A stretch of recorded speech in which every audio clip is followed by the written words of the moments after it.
Hello everybody, I'm in Salzburg in Austria at the Salzburg Global Seminar in a meeting about citizens diplomacy that has gathered institutions, academic institutions and foundations that have fellowship programs or leadership programs like, the German Marshall Fund has one, the Atlantic Council, the World Economic Forum has a couple of these programs, and we're here discussing basically how do these programs work, are they fulfilling their mission, right? And three fundamental things I think have popped up in the discussion, and they're all linked to these programs, right? The first is access. Are we providing these fellowships to the right people?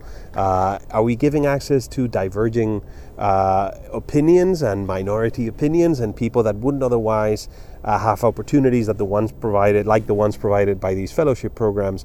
Or are these fellowship programs part of the problem, right? We're just giving opportunity to people that are already on a very successful career path, that have gone to the right institutions, the right universities, are already doing very well, and then on top of that we add these fellowships to their careers. Or should we be thinking about going to people that are less privileged, that have high potential, and that will bring different opinions and also different projects to the program? So this idea of access has been one of the central ones. The second has been, how do we construct these programs from the beginning so that they produce impact? And impact here has been discussed as a means of enabling the members, the people that get these fellowships and scholarships, to put together projects on the table that are important for them and important for the places where they work and live. So we've talked a lot about methodologies. Do we run design thinking exercises within these programs? Do we put together mentoring pieces within these programs? So impact. And the third has had to do with communication and advocacy, right? Once these programs are built, people go through your program, they study, they make the most of the fellowship.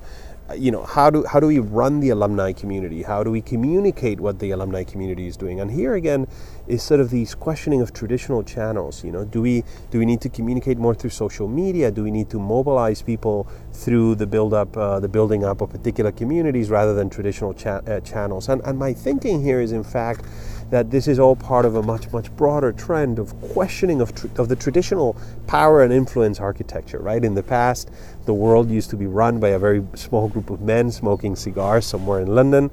I mean, that's a caricature, but that's just, for the sake of argument.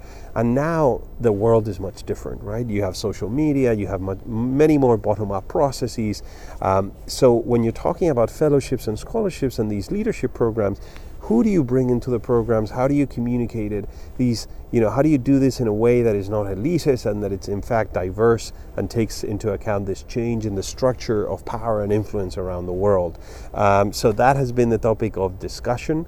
The setting couldn't be nicer. We're here next to, this is a frozen lake, but the mountains, snowed mountains surrounding Salzburg. So it's been a wonderful 48 hours and a very intense discussion, many questions.